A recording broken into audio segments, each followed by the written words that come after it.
All right, what it do, everybody? It's your boy LOG from Where There's Smoke, and we're here with another episode review. This time we're doing episode 6 of The Acolyte. So, last week we finally got a big payoff and the best episode of the season so far. I think everyone was a lot more happy with the everything that went on, some of the stuff finally coming together, the badass battle scene.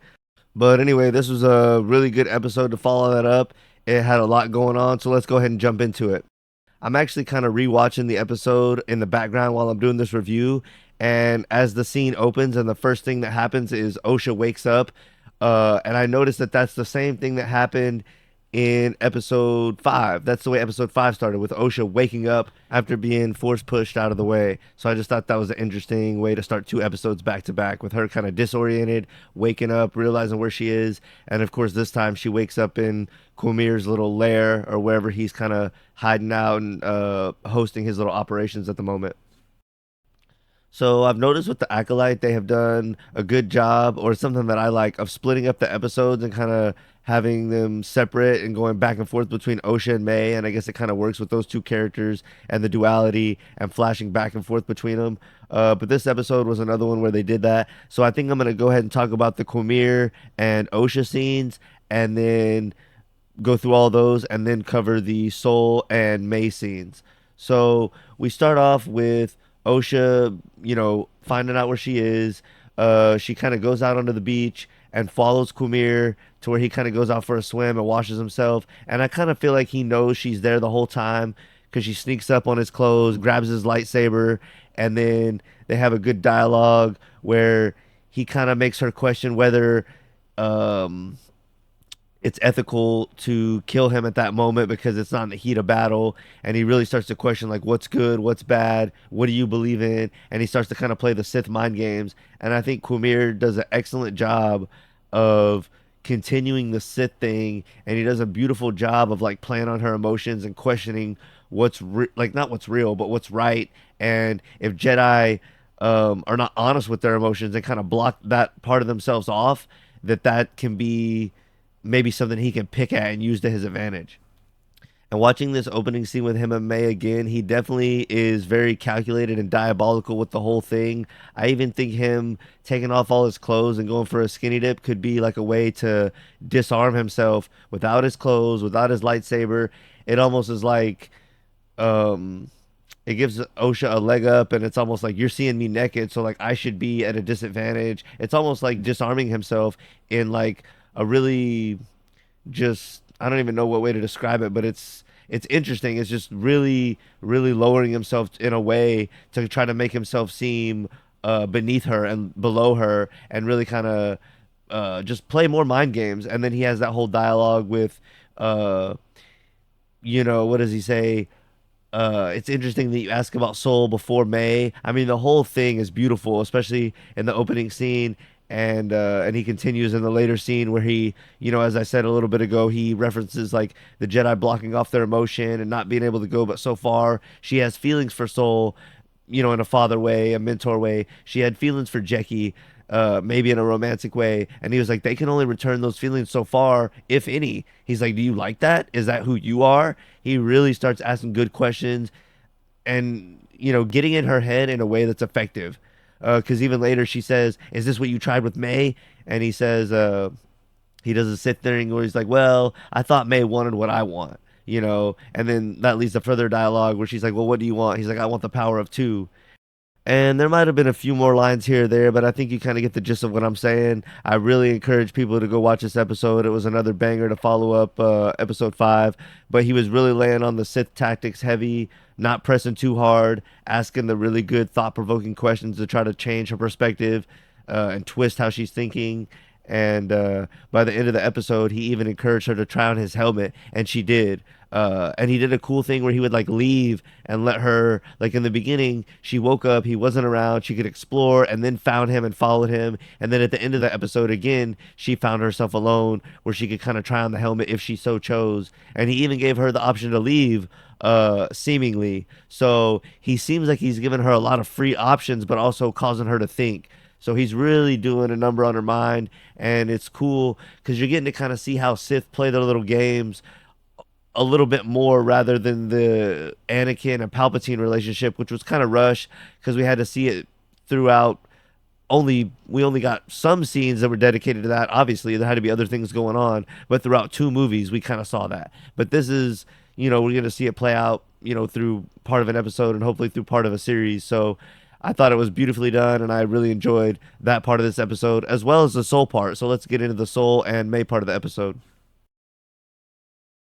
So while the Soul and May part wasn't quite as good as the Quimir and Osha part of the episode, it was still pretty good and had some interesting things that went on and some questions that I definitely have going forward, some short term and some long term. So the part of the episode with Soul starts off with him trying to contact the Jedi Order and let him know what has happened, but he's having trouble with his communicator, and trouble with his communicator and the ship are a common thread for him throughout this episode. So I was gonna talk about it kind of at the end of the Soul and May section, but maybe I'll bring it up now. We'll see if there's little clues and hints along the way that give it up. But at the end, whenever May is about to tell whoever's on the other end of the comms, Soul shoots her in the back. So I'm just wondering if the fact that when he went to work on the transmitter the first time, the fact that May didn't offer to go fix it because she's not Osha, maybe that later on added up with some other things for him to know that it wasn't Osha. But when he goes down to the transmitter, he's kind of breaking down because he lost a bunch of his friends, his Jedi companions, and he's just having a moment to think. And then the next time we see Soul and May, of course, the whole time this is going on, this is kind of like the subplot. The little tracker for the Jedi is like on to May, kind of following her around, but he never really succeeds with doing anything to thwart her or to alert Soul. So anyway, Soul is kind of consoling.